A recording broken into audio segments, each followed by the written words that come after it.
Hello everyone, welcome to this session. My name is Meghna and welcome back to another session of your foundation series for reasoning for RBI grade B and banking exams. So guys, आज की इस class के अंदर inequality part 3 cover होने जा रहा है. इस पार्ट के अंदर we are going to discuss coded inequality.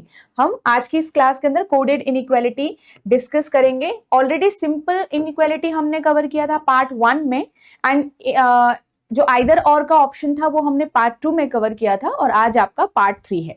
But coded inequality से पहले इंपॉर्टेंट है कि आपकी बेसिक इनइक्वालिटी के जो क्वेश्चंस हैं उस पे जो कॉन्सेप्ट्स हैं उसमें जो हम रिलेशंस देखते हैं ग्रेटर देन इक्वल वाला रिलेशन, स्मॉलर वाला रिलेशन, इन सभी के पीछे का कॉन्सेप्ट जो है वो आपको पता होना चाहिए. बेसिकली सिंपल इनइक्वालिटी आपकी स्ट्रांग होनी चाहिए तो आपको कोडेड इनइक्वालिटी में प्रॉब्लम नहीं आएगी. बिकॉज यहाँ पे सिर्फ और सिर्फ अब आपका जो रिलेशंस प्रोवाइड होगा वो डायरेक्ट इनइक्वालिटी के सिंबल की फॉर्म में नहीं, एक कोडेड कोड्स की फॉर्म में आपको यहाँ पे प्रोवाइड होगा. ऑब्वियसली हमें डिकोड करना है रिलेशन एंड देन हमें यहाँ पे जो करेक्ट कंक्लूजन है उसे फाइंड आउट करना होता है. सेम कहानी है बट अब जो रिलेशन प्रोवाइडेड है वो कोड की फॉर्म में है.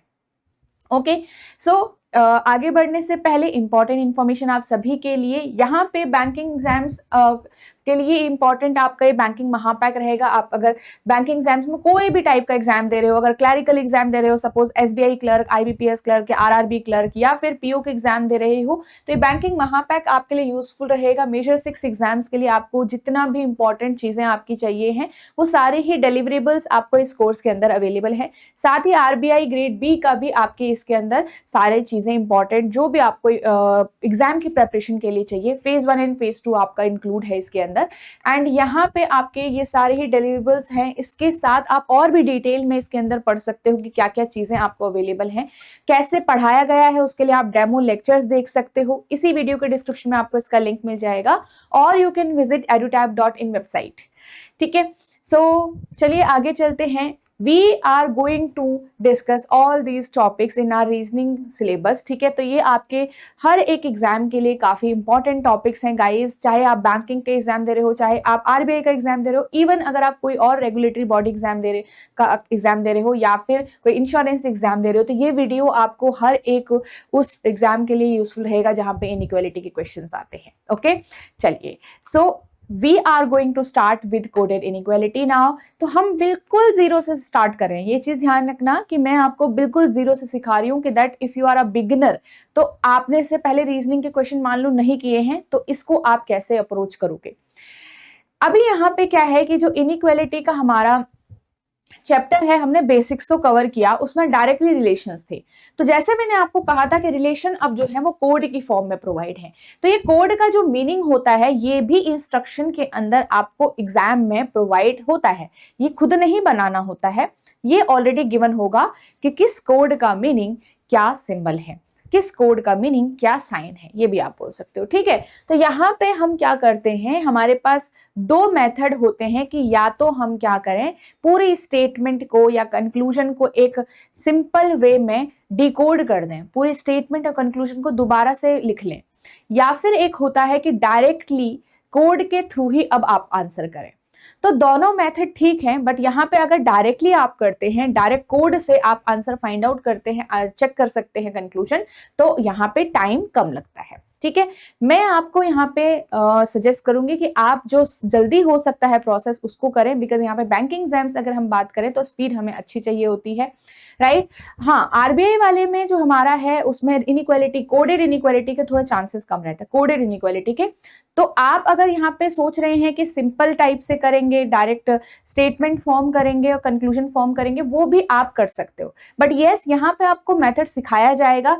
If you are someone who can easily understand तो ये मेथड आपके लिए बहुत ही ज्यादा यूजफुल रहने वाला है.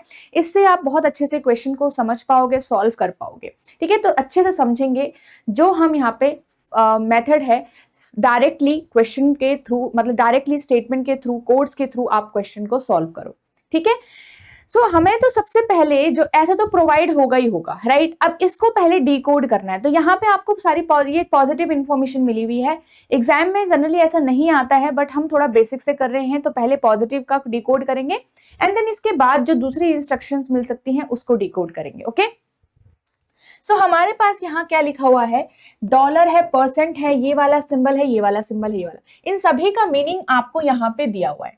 जैसे कि इसका मीनिंग क्या है, दैट डॉलर का मीनिंग इसने बोला कि P is greater than Q। P और Q कौन है, जो ये एलिमेंट्स हैं, ये एलिमेंट्स यहाँ पे आपके कोई और भी हो सकता है। P और Q आपको सिर्फ एग्जाम्पल देने के लिए कहा गया है कि P मतलब जो पहला एलिमेंट, Q मतलब जो second element, first and second element के बीच में P is greater than Q। Clear है? Always if we have A dollar B, तो वहां पे क्या हो जाएगा, A greater than B। Similarly percentage का मीनिंग क्या है आपके पास, P is smaller than Q। And next इसका मीनिंग क्या है हमारे पास, P इज आइदर ग्रेटर और इक्वल, का मतलब ग्रेटर या फिर इक्वल है। तो आपका आंसर में इस तरीके का रिलेशन दिखेगा। एट का मतलब हमारे पास क्या है, एट का मतलब है स्मॉलर देन और इक्वल टू, तो स्मॉलर इक्वल होगा आपके पास यहाँ पे। एंड एट द एंड हमारे पास हैश का मीनिंग, हैश हो गया कि that P is neither smaller than nor greater than Q। ना ही छोटा है, ना ही बड़ा है, ना ही स्मॉलर है, ना ही ग्रेटर। तो दोनों में से अगर स्मॉलर ग्रेटर कैंसल आउट हो गए तो सिर्फ और सिर्फ इक्वल टू बचता है। तो हैश का मीनिंग क्या हो गया, इक्वल टू। तो आपके ये सारे जो हमारे कोड्स दिखे गए उसका मीनिंग आपके ये रिलेशंस हैं।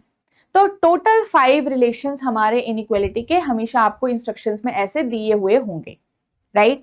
अब यहाँ पे आपको ये पता चल गया। सेम इसी तरीके से दूसरा डिकोड करते हैं, ये आपकी नेगेटिव इंफॉर्मेशन है। यहाँ पे प्रॉपर सिंपल सिंपल डायरेक्टली दे रखा था, यहाँ पे नेगेटिवली आपको थोड़ा दे रखा है। तो वन बाय वन हम इनको ब्रेक करते हैं, राइट? तो सबसे पहले आपका सिंबल है ये वाला, और इसका क्या मीनिंग है? इसका मीनिंग है that P is neither greater than nor equal to. इसका मीनिंग अगर नाइदर ग्रेटर मतलब ग्रेटर भी नहीं है और इक्वल भी नहीं है, दोनों ही कैंसिल आउट हो गए। इक्वल कैंसिल आउट हो गया, ग्रेटर भी कैंसिल आउट हो गया। अब कौन सा इनइक्वालिटी का साइन बचा है आपके पास, सिर्फ और सिर्फ स्मॉलर का साइन बचा हुआ है, तो इसका मतलब स्मॉलर हो गया। तो P क्या है, Q से स्मॉलर है। एट का मीनिंग हमारे पास क्या है, एट का मीनिंग मेरे पास हो जाएगा, देखो ना ही स्मॉलर है, नाइदर स्मॉलर नॉर इक्वल, तो स्मॉलर भी आपके पास कैंसिल आउट हो गया और आपके पास इक्वल भी कैंसिल आउट हो गया। तो एक ही सिंबल ऑफ इनइक्वालिटी मेरे पास बच रहा है विच इज ग्रेटर नाउ। ठीक है, नेक्स्ट देखिए hash means neither smaller nor greater. अभी अभी हमने ये सॉल्व किया था, ना ही छोटा है ना ही बड़ा है, तो सिर्फ और सिर्फ क्या बन जाता है आपके पास, इक्वल टू बन जाता है। सिर्फ और सिर्फ क्या बन जाता है, इक्वल टू बन जाता है। नेक्स्ट देखिए डॉलर का मीनिंग क्या है, डॉलर का मीनिंग है not greater than, that it is not greater. Not greater मतलब ग्रेटर नहीं है, ग्रेटर कैंसिल आउट है, तो कैंसिल आउट ग्रेटर ही हुआ है सिर्फ, तो सिर्फ बचा क्या है, इक्वल बचा है। और क्या बचा हुआ है आपके पास, स्मॉलर बचा हुआ है, राइट? सिंबल इनइक्वालिटी के मेरे पास ये दो बच रहे हैं, स्मॉलर और इक्वल, तो P is smaller equal to Q। Next last symbol percentage. अब इनमें से जो बचा हुआ रिलेशन होगा ऑब्वियसली वही होगा। तो यहाँ पे नॉट स्मॉलर मतलब स्मॉलर कैंसिल आउट कर रखा है पूरा का पूरा, तो आपके पास क्या हो जाएगा, ग्रेटर और इक्वल। अब एक चीज आपको ध्यान में रखनी है कि आपका जब आप डिकोड कर रहे होंगे, if sometimes you are confuse कि क्या हमने सही किया है या गलत किया है, तो आप ये देख सकते हो कि क्या आपके पांचों सिंबल आ चुके हैं या नहीं आए हैं। मतलब पांचों इनइक्वालिटी की चीजें जो रिलेशंस हमारे अभी तक हम पढ़ते आए हैं वो अगर आ चुके हैं तो हमारा सही हमने डिकोड किया है। अगर आप कहीं पे दो आपने कर दिया एक साथ, तब थोड़ा सा आपको सोचने की जरूरत है दोबारा से। ठीक है, तो ये हो गया डिकोडिंग प्रोसेस, जब हम सिर्फ क्या कर रहे हैं, डिकोड कर रहे हैं। जब सिर्फ क्या कर रहे हैं, डिकोड कर रहे हैं। क्वेश्चन तो अभी आएगा, ठीक है, क्वेश्चन का वही है जैसे statement, conclusion and then options, but instruction extra जुड़ गई हैं कि आपको हर एक कोड का रिलेशन बताया गया है। ठीक है, अब यहां से हम मेथड सीखते हैं डायरेक्ट। एक तो हो गया कि मेरे पास अगर स्टेटमेंट गिवन है, सपोज ये एक स्टेटमेंट आपको इस तरीके से गिवन है, यहीं पे कर लेते हैं पिछले वाले उसमें, है ना। एक एग्जाम्पल मैं आपको यहाँ पे रखती हूँ। जब हम अगर स्टेटमेंट के थ्रू डायरेक्टली फॉर्म करते हैं तो उसमें क्या होता है, जैसे ए मेरे पास गिवन है, A dollar P hash D percent C at B। तो ये मेरे पास हो गया स्टेटमेंट और इस पे एक दो कंक्लूजन मान लो है।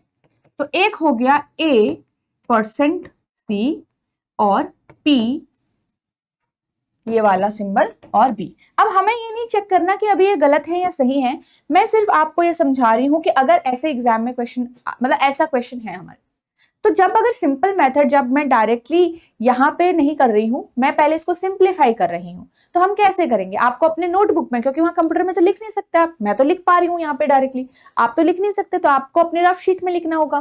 तो आप जब लिखोगे तो ये कैसा हो जाएगा, स्टेटमेंट आपको दिखेगा यहाँ पे $1 का मीनिंग। अब वहां से आपने पहले ही डिकोड कर लिया होगा जो अभी तक आप हम मेहनत करते आ रहे थे, ठीक है।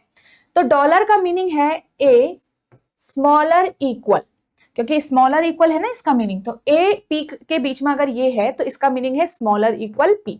अब पी और डी के बीच में हैश है तो हैश का मतलब हो गया इक्वल, तो P is equal to D. इस तरीके से समझोगे आप। D%C, तो परसेंट का मतलब हो गया ग्रेटर इक्वल, तो D%C ग्रेटर इक्वल। देखो D ये हो गया, C ये हो गया, ये इन दोनों के प्लेस में मान लो, तो आपके पास ग्रेटर इक्वल C। याद रखिएगा कि सिंबल का उल्टा मत कर देना, क्योंकि रिलेशन ही उल्टा हो जाएगा, ठीक है। अब यहाँ पे आपके पास है एट का मीनिंग यहां से देखो ग्रेटर, तो ऐसा आ जाएगा। तो ये पूरा मेरा डिकोड हो गया, साथ में मुझे ये भी डिकोड करना पड़ेगा। तो A% का मीनिंग मेरे पास है ग्रेटर इक्वल C, ठीक है। और नेक्स्ट मेरे पास इसका मीनिंग है P स्मॉलर B, ऐसे कुछ है, हाँ ठीक है। अब आपने जब इनको डिकोड कर दिया अपनी रफ नोटबुक में, तब जाके आपके ये सिंपल इनइक्वालिटी अब बन गई है। आप जैसा अभी तक सॉल्व करते आए हो क्वेश्चन वैसे ही करोगे, जैसा अभी तक सॉल्व करते आए हो वैसा ही करोगे, राइट।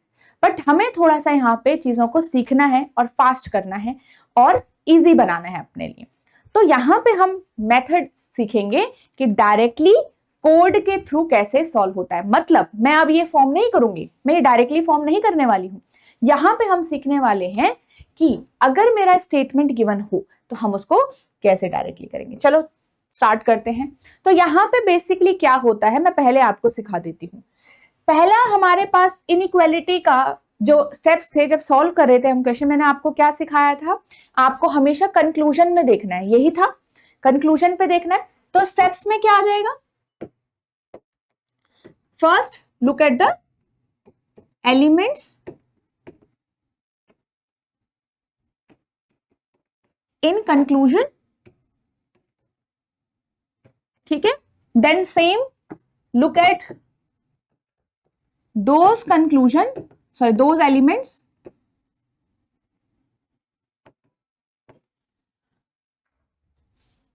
statement, ठीक है। थर्ड क्या था, स्टार्ट ट्रेवलिंग, यही था, सेम टू सेम है सारी चीज, ट्रेवल करना स्टार्ट करो।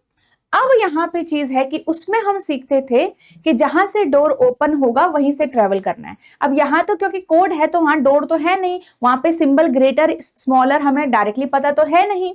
तो यहाँ पे आप हमेशा सीखो कि पहला जो आपके पास एलिमेंट होगा, पहला means like this, A is the first element in this conclusion and P is the first element in this conclusion. A%C में A पहला है, तो आप हमेशा वहां से स्टार्ट करोगे जहां से जो पहला एलिमेंट होगा, बस ये सिंपल याद रखना। तो start travelling from the first element, from first element, ये समझ गए आप फर्स्ट एंड सेकेंड एलिमेंट कौन बोल रहे हैं। ये आपको समझने में थोड़ा लंबा लगेगा, पर आप इसको अप्लाई करोगे ना, आपको समझ आएगा कितनी जल्दी सॉल्व कर रहा है आपके क्वेश्चन। अब यहाँ पे ये हो गया। इसके बाद ट्रेवल आपने किया, ट्रेवल करने के बाद आप लोग क्या करते हो, देखते हो कि क्या आप पूरी तरीके से ट्रेवल कर पाए या नहीं कर पाए। यहाँ पे भी सेम है कि आपके पास can reach to your destination, right, और कांट रीच, दो चीजें आती हैं, राइट। कैन रीच में आ जाएगा डायरेक्टली, आपके पास क्या आ जाएगा, आपके पास आ जाएगा कंफर्म रिलेशन,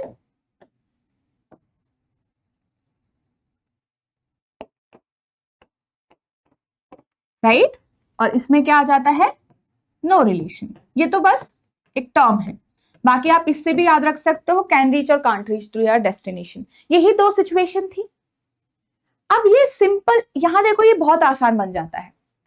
आपको मैंने ये भी सिखाया था कि जब भी दो ऑपोजिट फैमिली सिंबल साथ में आ जाएं तो वहां पे नो रिलेशन बन जाता है, ये सीखा था हमने। तो कंक्लूजन डायरेक्टली यहां पे क्या हो जाता है, मार्क रॉन्ग हो जाता है, कहा था। कंफर्म रिलेशन जो होता है वहां पे एक एक्स्ट्रा आपका ऐड हो जाता है कि प्रेफरेंस देनी है आपने। क्या देनी है, प्रेफरेंस देनी है, ये ऐड हो जाता था। यहां पे बस एक चीज ऐड, एक और आपको देखना है, नो रिलेशन कंक्लूजन रॉन्ग हो गया। नो रिलेशन कब आती है सिचुएशन, यहाँ पे एक मैं आपको ये याद करवा देती हूं, हम इसको अप्लाई जब करेंगे तब अच्छे समझेंगे। नो रिलेशन जब मेरे पास ऑपोजिट फैमिली सिंबल्स हैं। अब यहाँ पे क्योंकि डोर बंद तो नहीं दिखेगा हमको, क्योंकि ग्रेटर और स्मॉलर का सिंबल नहीं दिखेगा, तो बंद जो ओपन और रास्ता जो ओपन है और क्लोज है उसको अभी यहाँ पे से हटा दो और डायरेक्टली सिर्फ आप यही याद रखो कि ऑपोजिट फैमिली सिंबल अगर कहीं पे भी दो एलिमेंट्स के बीच में आता है, वहीं पे आपका रास्ता रुक गया क्योंकि आप आगे तो जा ही नहीं सकते, कंक्लूजन को डायरेक्ट रॉन्ग कर देते हैं, यही तो करते थे। प्रेफरेंस देनी है यहाँ पे। बस ये वाला जो एरिया है कंफर्म रिलेशन वाला, यहाँ पे एक और चीज का ध्यान रखना है कि आप यहाँ पे कैसी मूवमेंट कर रहे हो, कि आप यहाँ पे फॉरवर्ड जा रहे हो, एक एक्स्ट्रा जो है वो ऐड हो जाता है, फॉरवर्ड मूवमेंट है आपकी या फिर बैकवर्ड मूवमेंट है आपकी।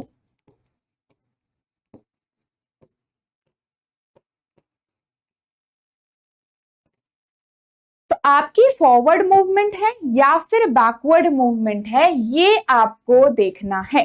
ठीक है, इसके बारे में हम पढ़ने वाले हैं अभी अच्छे से। ठीक है, ये ऐड हो जाता है बस यहाँ पे, क्योंकि अभी हम डोर जहां से ओपन था, जो ग्रेटर वाला एलिमेंट था वहां से शुरू करते थे पहले। ठीक है, तो वो वहां पे कोई दिक्कत नहीं आती थी, इसीलिए वहां पे इसकी जरूरत नहीं पड़ी। बट यहाँ पे हम हमेशा पहले ही एलिमेंट से स्टार्ट कर रहे हैं, विच वी डोंट नो कि वो छोटा है वो बड़ा है, राइट। तो यहाँ पे फॉरवर्ड एंड बैकवर्ड का एक आपको याद रखना है एक्स्ट्रा, बस और कुछ नहीं है। ठीक है, सो यहां पे हमारे पास फॉरवर्ड कौन सा मूवमेंट होगा, देखो फॉरवर्ड मूवमेंट आपके पास होगा जब आप लेफ्ट टू राइट जा रहे हो। ठीक है, फॉरवर्ड मूवमेंट का मतलब होगा लेफ्ट टू राइट जाना, राइट की डायरेक्शन में, कुछ इस तरीके से। ठीक है, बैकवर्ड का मतलब क्या होगा, बैकवर्ड मूवमेंट का मतलब होगा आप इस तरीके से कर रहे हो, राइट टू लेफ्ट। कैसे चल रहे हो, राइट टू लेफ्ट चल रहे हो। क्लियर है, तो ये दो चीजें हैं आपको ध्यान में रखनी है। फॉरवर्ड मूवमेंट अगर होता है तो मेरे पास कोई न्यू एक्स्ट्रा एक स्टेप नहीं आता है, बैकवर्ड में एक एक्स्ट्रा स्टेप है। फिर फॉरवर्ड है तो कोई दिक्कत की बात नहीं है, जैसा चलता जा रहा है वैसे सॉल्व करते जाओ, जैसा आप कंक्लूजन करते हो। फॉरवर्ड आपका मूवमेंट है तो आप नॉर्मल प्रेफरेंस दे दो।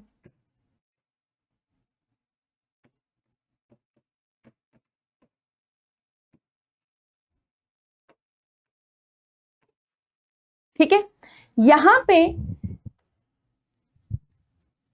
प्रेफरेंस टू वन सिंबल होगा,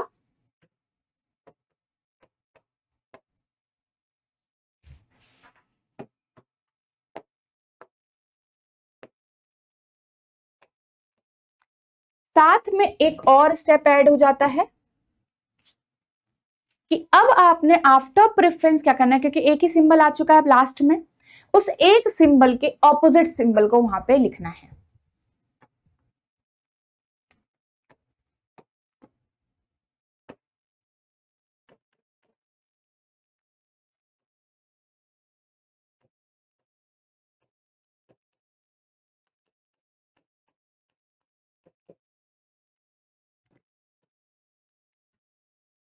ठीक है, सो यहां पे समझिए आप, बस इसको याद रखो, अब ये हम इंप्लीमेंट करेंगे अभी। तो जब मेरे पास यहाँ पे स्टेप्स में वापस रखती हूँ, ठीक है, वापस सीखते हैं। आपके पास थे लुक एट द, सबसे पहले look at the elements in conclusion, जैसे हम सोच करते आ रहे हैं। फिर look at the elements in the statement, जो फिक्स आप देखोगे, रास्ता देखोगे कहाँ से कहाँ जा सकते हो, कैसे जा सकते हो, है ना, कनेक्टिंग एलिमेंट भी ढूंढोगे। फिर आपके पास है स्टार्ट ट्रेवलिंग, स्टार्ट करोगे। एक होता है जर्नी आपका कैन रीच वाला और एक होता है कांट रीच। कांट रीच में देखेंगे तो कांट रीच कब होता है, जब मेरे पास ऑपोजिट फैमिली सिंबल आ गए, वहीं पे कंक्लूजन रॉन्ग हो गया, कहानी यहीं पे खत्म हो चुकी है, मुझे कोई यहाँ पे प्रेफरेंस नहीं ढूंढना है। नेक्स्ट आता था आपका ये वाला कंफर्मेशन, जब भी मुझे मिल जाता है तो मैं प्रेफरेंस दूंगी, और प्रेफरेंस के टाइम पे हमारे पास दो चीजें आ जाती है कि मूवमेंट कैसा जा रहा था। तो जब आप ट्रैवल करोगे, उसी ट्रैवल की मूवमेंट को हम बोल रहे हैं, उसी ट्रैवल की मूवमेंट को हम बोल रहे हैं कि ट्रैवलिंग क्या है, फॉरवर्ड टू, जो आपका ये जो दोनों क्या है, वो क्या है, ट्रैवलिंग का पार्ट है।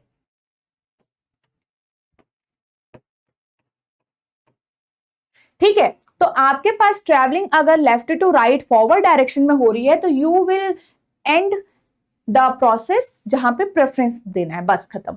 अगर बैकवर्ड है, राइट टू लेफ्ट जा रहा है, तब आपके पास क्या है, आफ्टर प्रेफरेंस एक और चीज करनी है बस एंड में, कि कन्वर्ट करना है उसके ऑपोजिट सिंबल में।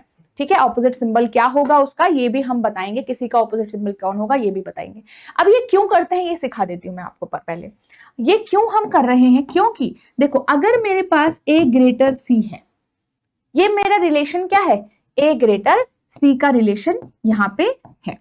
अब अगर मैं इसको ए को मैं यहां नहीं लिखना चाहती, मैं यहां लिखना चाहती हूं, तो क्या मैं इस सिंबल को सेम रखूंगी, नहीं ना, क्योंकि रिलेशन ही बदल गया। आपने पोजीशन चेंज करी थी बट आपने रिलेशन ही बदल दिया कि यहाँ पे सी स्मॉलर था, यहाँ पे सी क्या है, ग्रेटर। हमें रिलेशन नहीं चेंज करना है, हमें चेंज करना है सिर्फ पोजीशन, तो आपका अभी भी एक ग्रेटर ही होगा। अब आप देखो ए इधर की तरफ देख रहे हो तो एक ग्रेटर मिल रहा है, राइट, ए ग्रेटर सी। अगर हम इधर भी जा रहे हैं तो भी ए ग्रेटर सी मिल रहा है, राइट। तो ये फॉरवर्ड डायरेक्शन हो गई, ये बैकवर्ड डायरेक्शन हो गई, राइट। पर अगर मैं यहीं से बैकवर्ड जाऊं तो ये सिंबल का डायरेक्शन मुझे कैसा दिख रहा है, स्मॉलर सिंबल। तो इसीलिए क्योंकि ये रिलेशन मुझे सेम रखना है, इसीलिए एट द एंड हम क्या करते हैं, बैकवर्ड और फॉरवर्ड जाते जाते हम यहाँ पे लास्ट में चेंज कर देते हैं सिंबल को ही, क्योंकि हमने पोजीशन चेंज करी थी, इसलिए सिंबल चेंज करना जरूरी है। अभी अभी सीखा आपने, तो वही करना है बस, ठीक है। चलिए अब यहां पे हम मेथड सीखते हैं कि कैसे सॉल्व करेंगे क्वेश्चन को। आपके यहां पे क्वेश्चन से सॉल्व करते हैं।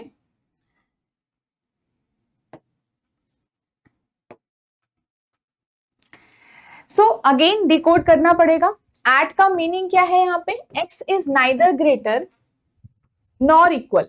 एट का मीनिंग क्या हो गया, दैट x जो है ना ही ग्रेटर है ना ही स्मॉलर है, इक्वल हो जाएगा। परसेंट का मतलब is not greater than, greater भी नहीं है और तो स्मॉलर हो सकता है, सिर्फ ग्रेटर के लिए मना किया हुआ है ना यहाँ पे, तो स्मॉलर इक्वल हो जाएगा। नाइदर स्मॉलर नॉर इक्वल, मतलब ना ही स्मॉल और ना ही ग्रेट इक्वल, तो इक्वल भी मना है स्मॉलर भी मना है, तो ग्रेटर हो जाएगा। नेक्स्ट देखो, नॉट स्मॉलर देन, कि स्मॉलर नहीं है तो स्मॉलर के लिए मना है, तो ग्रेटर इक्वल हो जाएगा।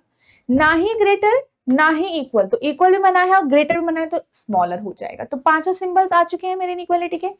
अब यहां से हम आगे देखते हैं। देखो डायरेक्टली हमें सॉल्व करना है, तो आप क्या करो, इन सिंबल्स को अलग से यहाँ पे लिख लो। आपको पता है जो हमारे पास ये सिंबल हो गए, यहाँ पे एक फैमिली के सिंबल लिख लो, ग्रेटर वाली के ग्रेटर और ग्रेटर इक्वल, ठीक है। आपने एक साइड लिख दिए जो ग्रेटर वाली फैमिली है ओनली, और दूसरी साइड लिख दिया जो स्मॉलर वाली फैमिली है ओनली। यहां पे स्मॉलर और स्मॉलर इक्वल, ये आपने लिख दिया। इक्वल आप बीच में लिख लो क्योंकि वो दोनों का भाई है, दोनों साइड लिख लो, ठीक है। अब यहां पे आपके, इसको मैं यहीं पे रख दूं क्या, इक्वल को बीच में लिख देते हैं, ठीक है। अब आपके पास यहां पे क्या हो रहा है कि इन जो सिंबल्स के हमारे पास कोड्स है उनको भी लिख लो ताकि हम साथ के साथ याद रहे हमें। इसका सिंबल क्या है ग्रेटर का, हैश। ग्रेटर इक्वल का सिंबल है एंड, इक्वल टू का सिंबल है एट, और स्मॉलर का सिंबल है डॉलर और स्मॉलर इक्वल का सिंबल है परसेंटेज। तो ये आपका पूरा आ गया। अब यहाँ पे हमारे पास क्या हो जाता है कि आपके पास ये सिंबल्स हमने डाले, क्यों लिखा है पता है आपको? सबसे पहले देखो, अगर पहला एक हमारा कॉन्सेप्ट कि अगर ए से लेकर सी के बीच में, अगर मेरे पास ए से लेकर सी के बीच में ग्रेटर इज इक्वल टू ऐसे 3 सिंबल आ गए, तो क्या ए से लेकर सी का रिलेशन कंफर्म हो पाएगा? नहीं, हमारी जर्नी बीच में ही रुक जाएगी। तो वही सेम चीज आप सिर्फ कोट्स पे लगाओ ना, कि अगर ए और सी के बीच में अगर हैश आ गया, एट आ गया और स्मॉलर मतलब डॉलर आ गया, तो हमारे पास क्या ए से सी की जर्नी कंफर्म हो पाएगी? क्या हम आगे बढ़ पाएंगे? नहीं बढ़ पाएंगे। तो अब आप समझ पाए हो कि डायरेक्ट मैं इसको कैंसिल कर सकती हूँ इनके दिए गए कंक्लूजन को, राइट? तो अभी आप समझो कि जब भी मेरे पास ऑपोजिट फैमिली सिंबल्स आए, जब भी मेरे पास ऑपोजिट फैमिली सिंबल्स आए, जब हम ट्रेवल कर रहे हो, तो हमारा हमेशा ऑपोजिट कौन थे फैमिली? एक तो ग्रेटर की फैमिली है, एक स्मॉलर की फैमिली है। ग्रेटर की फैमिली, स्मॉलर की फैमिली, दोनों में भाई है, राइट? तो अगर ये ऑपोजिट, मान लो ये दोनों सिंबल साथ में आ गए, ठीक है, आपके पास सेकेंड, मान लो ये दोनों सिंबल साथ में आ गए, एट और डॉलर, या फिर आप इसको दूसरी भाषा में बोलोगे ग्रेटर और स्मॉलर साथ में आ गए, या फिर ग्रेटर इक्वल और स्मॉलर इक्वल साथ में आ गए, या फिर आपके ये दोनों साथ में आ गए, तो ये सारे क्या है? ये डायग्राम जितने भी आपको दिख रहे हैं ऑपोजिट फैमिली सिंबल से तो है। जब भी ऑपोजिट फैमिली कोड भी आएगा तो भी तो रिलेशन हमारा नो ही होगा, राइट? तो आप समझ पाए। तो अब मैं अगर इसको कोड्स की लैंग्वेज में डायरेक्ट देखूं, तो हमारे पास अगर यहाँ पे हैश और एंड अगर साथ में आ गए, नो रिलेशन हो जाएगा। हैश और परसेंटेज अगर साथ में आ गए, नो रिलेशन हो जाएगा। एंड और परसेंटेज आ गए तो भी नो रिलेशन, एंड और डॉलर आ गए तो भी नो रिलेशन होगा। ये सारे क्या है? हमारे नो रिलेशन के हैं। तो मेरा कंक्लूजन रॉन्ग हो गया। ये सीधी सी बात है, वहीं पे आपकी जर्नी खत्म हो गई है। ये चीज पहला है आपका। अब अगर मान लो आप अपनी डेस्टिनेशन तक पहुंच जाते हो, पहुंचोगे कब? जब सेम फैमिली सिंबल्स होंगे, राइट? पहुंचोगे तभी जब सेम, ये हमने बेसिक में भी पढ़ा था वैसे, है ना?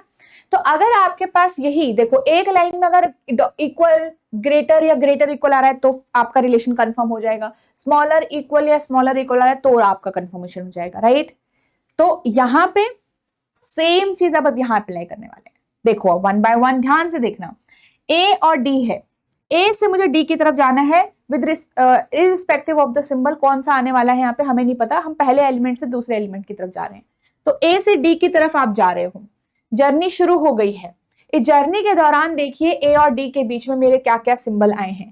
ए से लेकर डी के बीच में मेरे पास है हैश, मेरे पास है एट और मेरे पास है डॉलर। जैसे ही आपने दो ऑपोजिट फैमिली सिंबल्स यहाँ पे देखे which are hash and dollar, तो हैश एंड डॉलर अगर साथ में आए तो ए और डी के बीच में रिलेशन तो कंफर्म हो ही नहीं पाएगा ना, छोड़ दो उसको वहीं पे, तो कैंसिल आउट हो जाएगा, राइट? नेक्स्ट देखते हैं डी से लेकर बी के बीच में, अगेन ट्रैवलिंग ही कर रहे हैं तो ट्रैवल करते करते देखना है। पर अब डी से बी, यहां तो आप ऐसे मूव कर रहे हो बट आप स्टेटमेंट के अंदर उल्टा मूव कर रहे हो, बैकवर्ड। इसको बाद में हमने देखना है क्या करेंगे। तो डी से लेकर बी की तरफ आपके पास डॉलर आया और आपके पास सिर्फ एट आया। क्या देखो ये सेम फैमिली के हैं, एट तो सबका भाई है तो एट जिसके साथ भी होगा उसका रिलेशन सही होगा, राइट? तो आपके पास यहाँ पे एट और डॉलर, किसको प्रेफरेंस मिलेगी? अब प्रेफरेंस की बारी है, क्योंकि रिलेशन तो कंफर्म तो हो चुका है, रिलेशन कंफर्म तो हो गया है ना। तो अभी देखो हमने क्या सीखा था, कंफर्मेशन आ चुकी है, कंफर्मेशन के बाद प्रेफरेंस देते हैं, फिर हम फॉरवर्ड बैकवर्ड करते होते हैं। तो यहाँ पे आपके पास क्या है कि आप अब इन दोनों में प्रेफरेंस दो। तो आपको पता है कि अगर मेरे पास ग्रेटर और ग्रेटर इक्वल हो गए तो प्रेफरेंस इसको मिलती है, या स्मॉलर और स्मॉलर इक्वल होते हैं तो प्रेफरेंस इसको मिलती है। सेम उन्हीं के जो कोड हैं उनको मिलेगी ना। अब हम उनको यूज नहीं करें तो उनको कोड के यूज करेंगे हम। तो यहाँ पे अगर आप मुझे बताओ प्रेफरेंस के टाइम पर हैश और एंड होंगे तो किसको प्रेफरेंस मिलेगी? बोलो बोलो। यस, हैश को मिलेगी। और अगर एंड और डॉलर और परसेंटेज होंगे साथ में तो किसे प्रेफरेंस मिलेगी? किसे मिलेगी प्रेफरेंस? डॉलर को मिलेगी ना। और ऐसे ही डॉलर और एट होंगे साथ में तो किसे प्रेफरेंस मिलेगी? डॉलर को मिलेगी, क्योंकि ये कौन है? बड़ा भाई, राइट। तो इसी तरह से यहां पे आपके पास डी से लेकर बी हम जा रहे हैं, तो हमें डी से लेकर बी में तो हमारे पास किसको प्रेफरेंस मिल रही है? डी से लेकर उसमें हमें इसको प्रेफरेंस मिल रही है, बट हमारी जर्नी है उल्टी, हमारी जर्नी है बैकवर्ड। तो अब जाके आपने क्या देखा, जो ये बैकवर्ड वाला हम देख रहे थे कि आफ्टर गिविंग प्रेफरेंस आप कन्वर्ट कर दोगे उसे उसके ऑपोजिट सिंबल में। ऑपोजिट सिंबल कौन से होंगे? ग्रेटर का ऑपोजिट हो जाएगा आपका स्मॉलर, और ग्रेटर इक्वल का ऑपोजिट हो जाएगा स्मॉलर इक्वल। उसी तरीके से स्मॉलर इक्वल का ऑपोजिट हो जाएगा ग्रेटर इक्वल। तो ये ऑपोजिट कन्वर्ट हो चुके हैं, या फिर ये इसका हो जाएगा, ये इसमें कन्वर्ट हो जाएगा। तो आपके पास अगर डॉलर आ रहा है, डॉलर का मतलब है स्मॉलर, तो स्मॉलर को किस में कन्वर्ट करोगे? ग्रेटर, तो हैश में आ जाएगा। तो सिंपल है कि जो मेरे पास यहाँ पे बी और डी के बीच की जर्नी है, बी और डी के बीच का जो सिंबल है वो हैश होना चाहिए, बस यहाँ पे आपको आंसर में देखना है। क्लियर है? क्या होना चाहिए? डी हैश बी आना चाहिए था। क्या आना चाहिए था? D hash B, right. But नहीं आ रहा है तो ये आपका गलत हो जाएगा, ये आपका क्या हो जाएगा? गलत हो जाएगा। दोनों ही यहाँ पे रॉन्ग हो चुके हैं। My answer will be neither one nor two follow. ठीक है, या टू इज ट्रू। क्लियर हो गया? बस आप ये सिंबल का ध्यान रखना।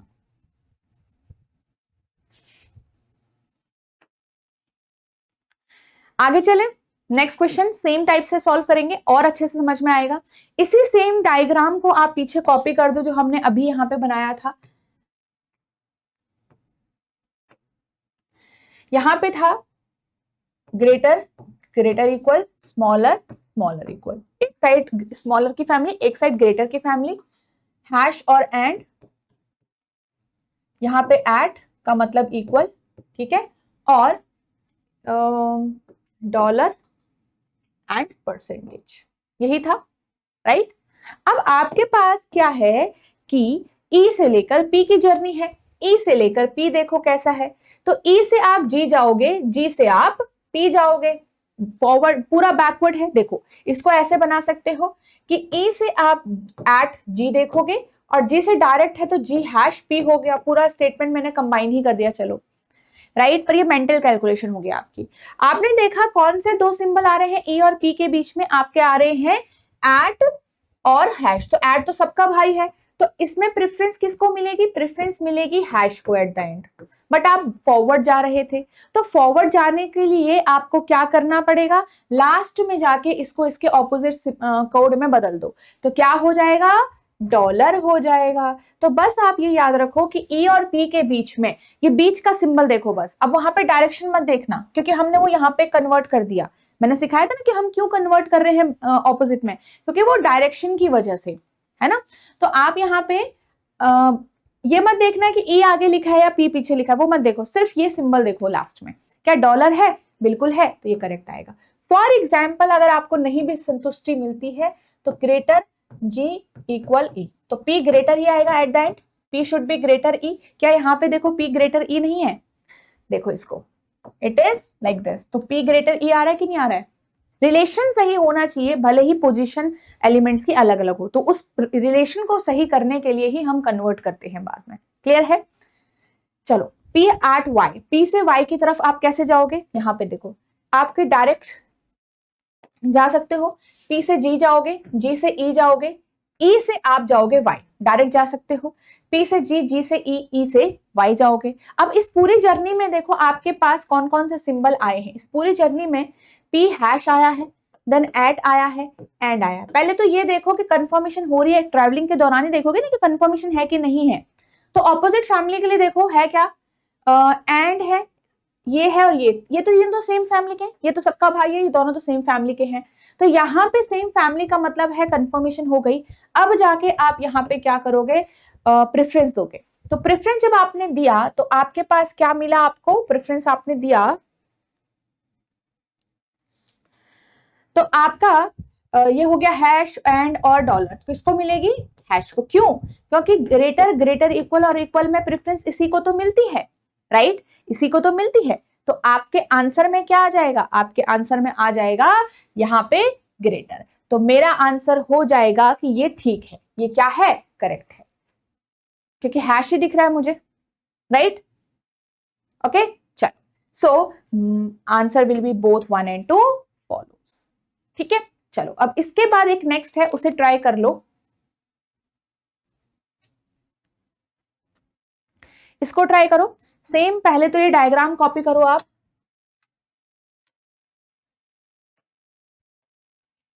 ग्रेटर, ग्रेटर, इक्वल, सॉरी,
चलो देखो, अभी आपके पास क्या है?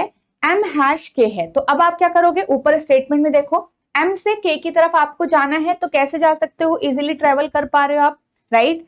ट्रेवल करने के दौरान ही देखना है कि क्या ऑपोजिट फैमिली तो नहीं आई है। एट और एंड, डॉल क्या बोलते हैं इसको? एंड। तो एट और एंड आ रहा है, तो m एट एंड k, इसका मीनिंग क्या हो जाएगा? प्रेफरेंस किसे मिलेगी? एंड को मिलेगी, m और k के बीच में।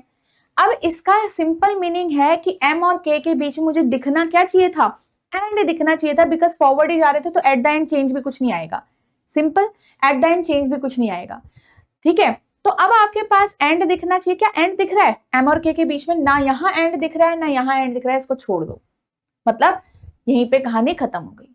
पर मैंने देखा कि दोनों गलत हो गए, पर एलिमेंट भी सेम दिख रहे हैं, राइट? तो यस, आप सही समझ रहे हो कि अब अगर मेरे दोनों ही कंक्लूजन गलत हैं और अगर मेरे पास एलिमेंट भी सेम है, तो जाके यहाँ पे थर्ड कंडीशन भी चेक कर देते हैं। अब एक बार दोनों फुलफिल हो गई, तो थर्ड कंडीशन ऑफ आइदर और चेक करेंगे, विच इज कि पहले कैसा रिलेशन है? कंफर्म है। कंफर्म में आपको ये चाहिए कि दो सिंबल्स होने चाहिए या दो रिलेशन होने चाहिए। क्या दो सिंबल मिल रहे हैं आपको इनइक्वालिटी के? देखो, आपके पास एंड ब्रेक होना होगा। पहले इसको ब्रेक करो अंदर, ये हो ग्रेटर इक्वल है, तो ये ग्रेटर में ब्रेक होगा। तो अगर सिर्फ कोड के, देखो सिर्फ अब हम कोड की भाषा में बात करेंगे, हम अब direct inequality greater greater equal नहीं करेंगे, हम सीधे कोड में करेंगे। ठीक है, तो हैश में कन्वर्ट होगा, एट में कन्वर्ट होगा। अब दोनों ही आपको क्या यहाँ पे मिल रही हैं? अगर दोनों ही प्रेजेंट है, इट मींस वो इसके रिलेशन को सेटिस्फाई कर रहे हैं, और यही वो दो सिंबल हैं। यस, हमारे पास ग्रेटर भी है और हमारे पास इक्वल भी है, हमारे पास हैश भी है और हमारे पास एट भी है। तो yes, my answer will be either 1 और 2 फॉलो, या आइदर 1 और 2 ट्रू। ठीक है, ये होगा।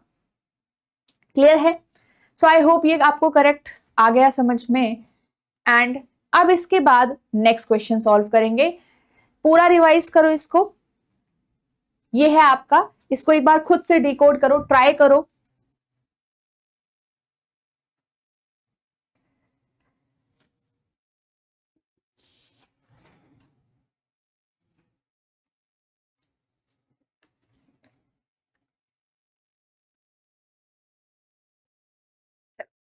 देखो यहां पे हमारे पास क्या है, डायरेक्टली इधर पे डिकोड कर रही हूं मैं अब। ठीक है, आपको भी ऐसे ही करना है। ग्रेटर की फैमिली यहां लिख देती हूं मैं, स्मॉलर की फैमिली यहां लिख देते हैं, और इक्वल टू को चाहे तो आप इधर भी लिख सकते हो, है ना? कहीं पे भी लिख लो, आपको पता है सेम सबका भाई है वो। अब यहाँ पे आपको डिकोड करना है। तो एंड डॉलर का मीनिंग है not greater than. Not greater than का क्या मीनिंग आ गया कि ग्रेटर नहीं है, तो क्या बचा, स्मॉलर और इक्वल बचा। तो स्मॉलर और इक्वल का मतलब हो गया डॉलर। परसेंटेज में क्या आ जाएगा, नॉट स्मॉलर, तो स्मॉलर नहीं है, बचा क्या, ग्रेटर बचा और इक्वल बचा। तो ग्रेटर और इक्वल दोनों बच रहा है, तो परसेंटेज का मीनिंग ये हो गया। हैश का मीनिंग क्या हो जाएगा, neither smaller not greater than, मतलब दोनों में से ग्रेटर भी नहीं है स्मॉलर, बचा सिर्फ आपके पास इक्वल। तो हैश का मतलब हो गया इक्वल। नेक्स्ट आपके पास क्या है, ऊपर देखो, ग्रेट, स्मॉलर भी नहीं है इक्वल भी नहीं है, smaller cancel out equal cancel out, सिर्फ बचा क्या, ग्रेटर। तो ग्रेटर हो गया, तो ग्रेटर के लिए आपके पास आ गया एट, और लास्ट वाला सिंबल तो फिर इसी के लिए होगा, राइट। तो हमने डिकोड कर दिया। अब यहां से आगे आपने क्वेश्चंस में ये सेम चीज अप्लाई करनी है। आप अपनी रफ शीट में बस एक बार आपने डिकोड कर दिया, कहानी खत्म, जितने भी इस पे बेस क्वेश्चन होंगे अब इससे सॉल्व हो जाएंगे। सो चलिए ये बनाते हैं टेबल वापस से।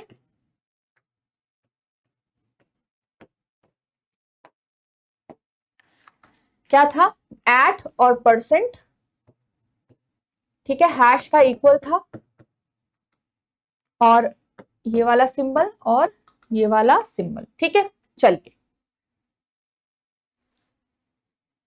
ट्राई करो एक बार, अब की बार थोड़े स्टेटमेंट हमारे पास लंबी है, पहले थोड़ा छोटी स्टेटमेंट थी।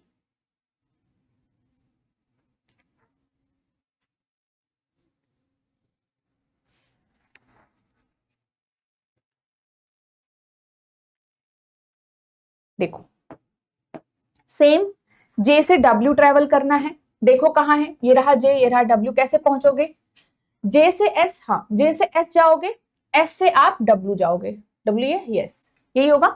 तो जे एट एस आ रहा है, यहां से आया जे एट एस, राइट। वहां पे एक ही सिंबल है, कोई प्रेफरेंस तो देनी है नहीं। अब दूसरी स्टेटमेंट आती है, जैसे ही मैं दूसरी स्टेटमेंट जाऊंगी तो हमने देखा एस से लेकर डब्ल्यू तक क्या क्या सिंबल है, इनको पहले चेक तो कर लें, कहीं कहानी आगे बढ़ पा रही है कि नहीं बढ़ पा रही है, ठीक है। तो जे से एस तो आप इजिली जा पा रहे हो। आप आगे देखो, जे से एस के बीच में एक बार एट आया, फिर हमारे पास है परसेंटेज एक साथ है, फिर एट आया है, फिर हैश आया है, ठीक है, और फिर ये वाला। अब आपने देखा कि ये दो जो हैं वो ऑपोजिट फैमिली सिंबल्स हैं, ये दो या ये तीन जो हैं वो ऑपोजिट फैमिली सिंबल्स आ गए। तो एस से डब्ल्यू तक की जो जर्नी है हमारी नहीं हो पाएगी। एस से डब्ल्यू तक की जर्नी में हमारे पास रिलेशन क्या है, नो रिलेशन सिचुएशन है। तो आपके पास क्या हो गया कि यहीं पे ब्रेक हो चुका है, और रॉन्ग कर दो, राइट। नेक्स्ट चलते हैं आगे, हमारे पास आई से लेकर बी की तरफ जाना है। आई से बी कैसे जाओगे, अगेन आई से एस जाओगे और एस से बी जाओगे। तो आपने यहाँ पे क्या देखा, आपने देखा आई से लेकर एस की तरफ एक बार ये वाला सिंबल है, एक बार ये वाला, ये दोनों ही ऑपोजिट फैमिली सिंबल। आपको बस ये ध्यान रखना है कि पहले पहले कि कौन से ऑपोजिट फैमिली सिंबल्स हैं। थोड़ा सा स्टार्टिंग में थोड़ा टाइम लगेगा याद रखने में, धीरे धीरे आप इस मेथड को बार बार अप्लाई करोगे ना, आप प्रो बन जाओगे इसमें, ठीक है। तो एट और वो तो हमारे पास क्या है, अलग फैमिली के सिंबल हैं, तो आई से एस ही नहीं जा रहे हो तो आगे कैसे बढ़ोगे, है ना। बी से हमें चेक ही नहीं करना फिर। अब वो फॉरवर्ड बैकवर्ड सब कहानी खत्म हो गई, क्योंकि यहीं पे गलत हो चुका है। फॉरवर्ड बैकवर्ड कब देखना था मुझे, जब कंफर्मेशन मिल चुकी थी, प्रेफरेंस दे पा रहे थे, तब देखना था ना। वो तो जब गलत पहले ही हो चुका है, पहले ही ऑपोजिट फैमिली सिंबल आ गया, तो मुझे ज्यादा सोचना ही नहीं है। तो आप सोच पा रहे हो कि हम कितना फास्ट इसको सॉल्व कर सकते हैं without again forming the statement and conclusion, है ना। ये चीज है आपकी, और आपका यहाँ पे आंसर आ जाएगा नाइदर वन नॉर टू, ठीक है। सेम आपके पास यही कोड्स हैं, यही आपका सिंप्लीफिकेशन है, और इसके बाद नेक्स्ट क्वेश्चन इसको सॉल्व करिए।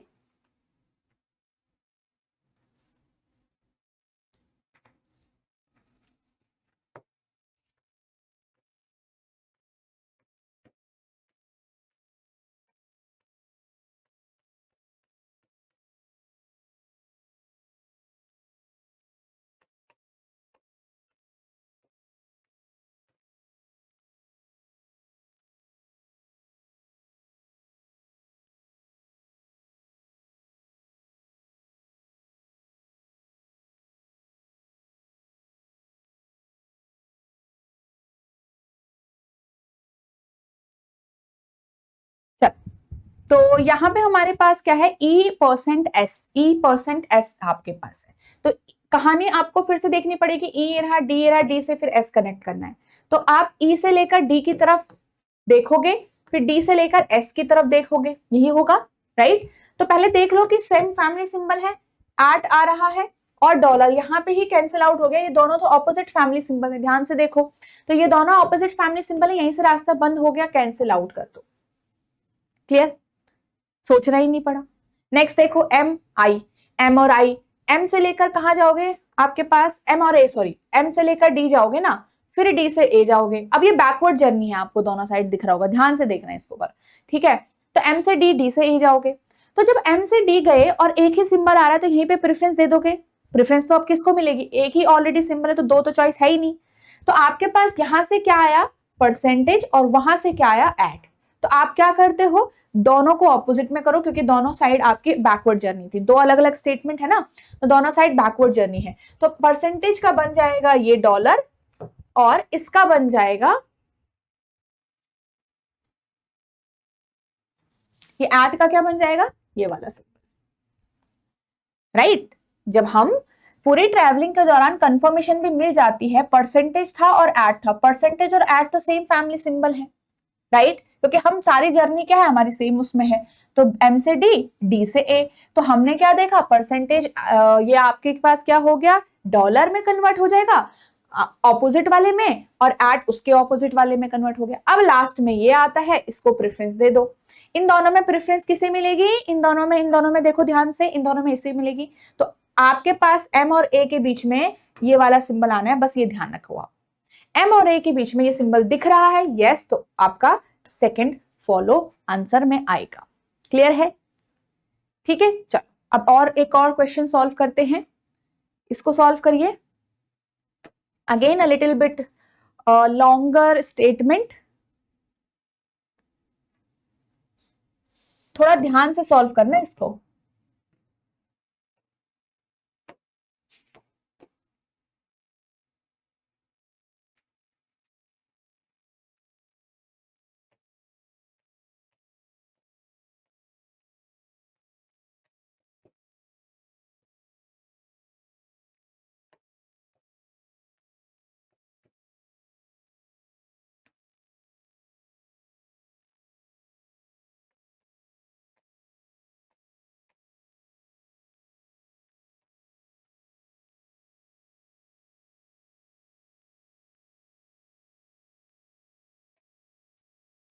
ई से बी जाना है, ई से बी जाना है। आप ये भी ध्यान रखो, अलग अलग स्टेटमेंट है, तो ई से एफ जाओगे, यहां तक तो एक ही की जर्नी है। एफ से बी जाओगे, राइट। तो ई से एफ तक आप देखो, आपके पास 8 है। एफ से बी के बीच में कौन कौन से सिंबल है मेरे पास, परसेंटेज है और बी है। देखो दोनों साइड अगर फॉरवर्ड फॉरवर्ड होगा तो आप डायरेक्टली देख सकते हो, बट अगर यहाँ पे देखो दोनों साइड बैकवर्ड बैकवर्ड है तो भी ठीक चल रहा था। दोनों साइड यहाँ पे I to S है, वहां से तो आगे ही नहीं बढ़ा तो वहीं पे कैंसिल आउट हो गया। पर अगर एक जगह फॉरवर्ड है और एक जगह बैकवर्ड है तो वहां पे थोड़ा सोचना पड़ेगा आपको, ठीक है, वहां पे क्या करना है वो भी हम सीखेंगे।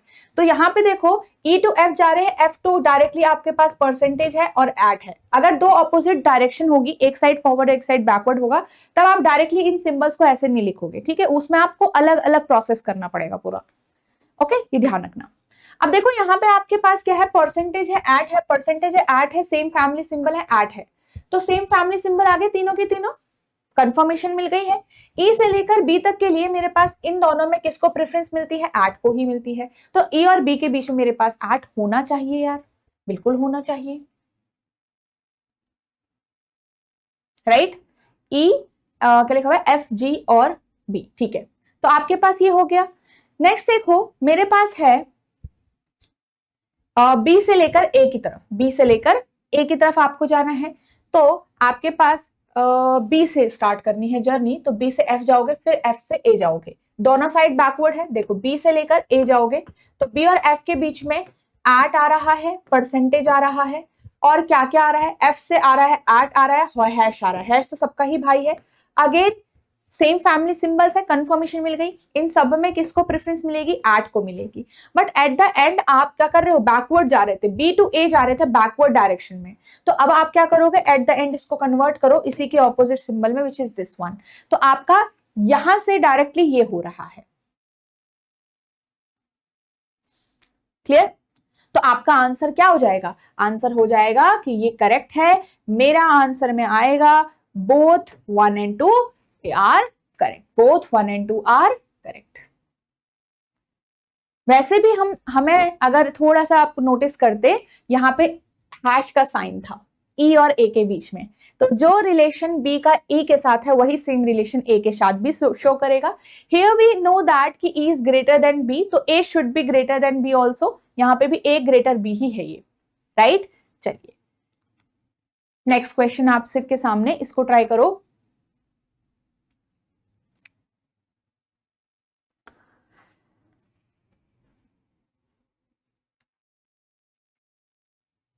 Now we have 3 equations, 3 conclusions.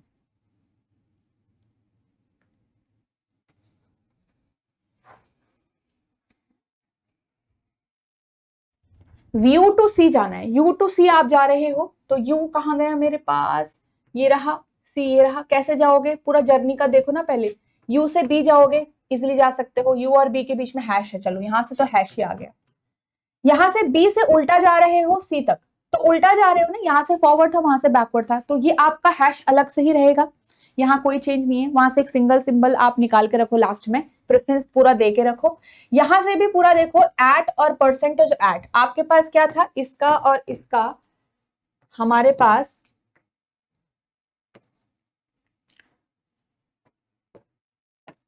ये वाला और ये वाला था, ठीक है?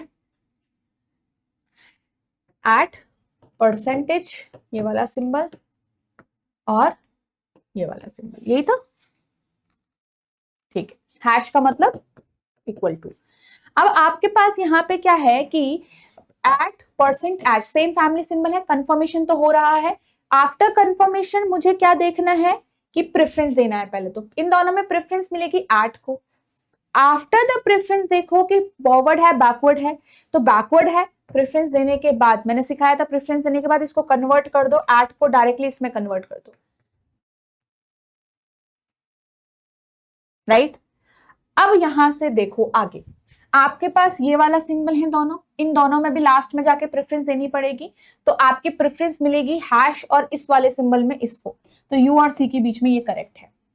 कैसे? ऐसा क्यों हुआ? देखो, ऐसा इसलिए है कि मेरे पास यहाँ पे आ रहा है u is equal to B, तो आप यहीं पे u इक्वल टू बी कर दो, सेम ही बात है। तो जो रिलेशन b का c के साथ होगा वही रिलेशन u का भी c के साथ होगा। तो यहाँ पे अगर b से लेकर c में ये वाला आ रहा है, तो यही सिंबल u से लेकर c में भी आना है, राइट? ओके, चलिए, समझ पा रहे हो आप लोग? नेक्स्ट देखो, v से k की तरफ जाना है, v at k, v at k, v से k की तरफ देखो पूरा।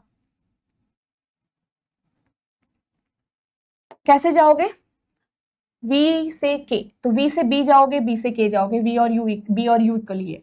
तो आपने पहले देखा b से v गए, b नहीं, उल्टा है ये।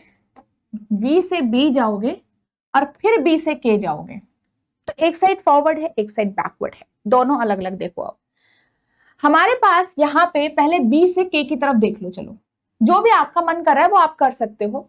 b से k की तरफ आपके पास पहले रिलेशन पूरा एक ही स्टेटमेंट के अंदर है, तो कंफर्मेशन तो होनी चाहिए। तो हैश है, फिर क्या है? परसेंटेज है, फिर से हैश है, ठीक है, फिर से ये वाला सिंबल है। पर परसेंटेज और ये दोनों आपस में क्या है? अभी हम सिर्फ एक ही स्टेटमेंट के अंदर मूव कर रहे थे ना, तो वहीं पे अगर हमारे पास कंफर्मेशन नहीं आया, दो ऑपोजिट फैमिली सिंबल्स आए, तो मैं बी से के की तरफ ही मूव नहीं कर पा रही हूं। ये हो गया रास्ता बंद और ये हो गया गलत। सिंपल। आप चाहे वहां से चेक करो, बी से बी तो चले जाओगे आप, बट बी से आगे के ही तक जा ही नहीं पा रहे हो। नेक्स्ट देखो, बी से के, अगेन वही सेम कहानी है, वही रीजन होगा कि बी से के आगे बढ़ ही नहीं पा रहे, ये भी तो गलत होगा फिर।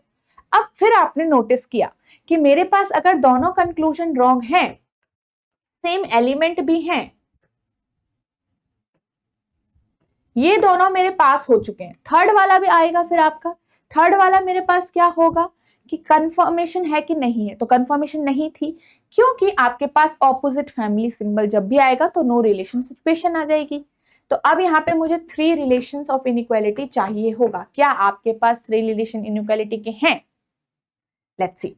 यहां पे है ग्रेटर, यहां पे है स्मॉलर, यही तो है सिर्फ आपके पास।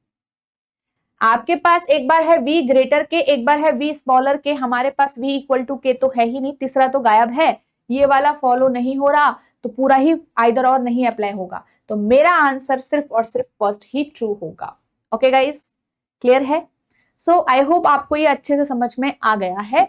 इस पे कुछ और क्वेश्चंस आपको सॉल्व करने हैं एंड ये जो मेथड है आपका वो आपके लिए आसान यहाँ पे बन जाएगा।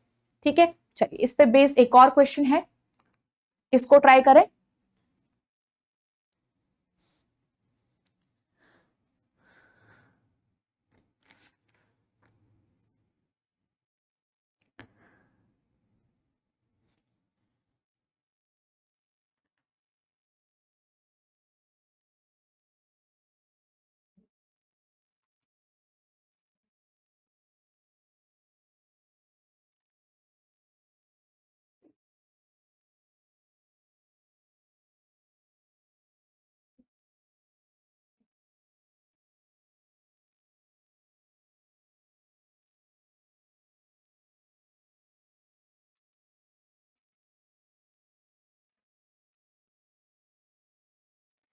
देखो अगेन आपके पास क्या है यहाँ पे, एफ और डी, एफ और डी है, ये रहा एफ, ये रहा एफ और ये रहा डी। कैसे पहुंचोगे एफ डी तक?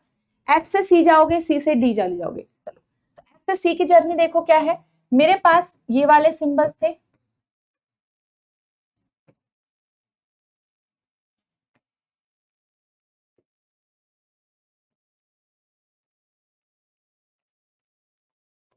राइट? अब मेरे पास यहां पे देखो कि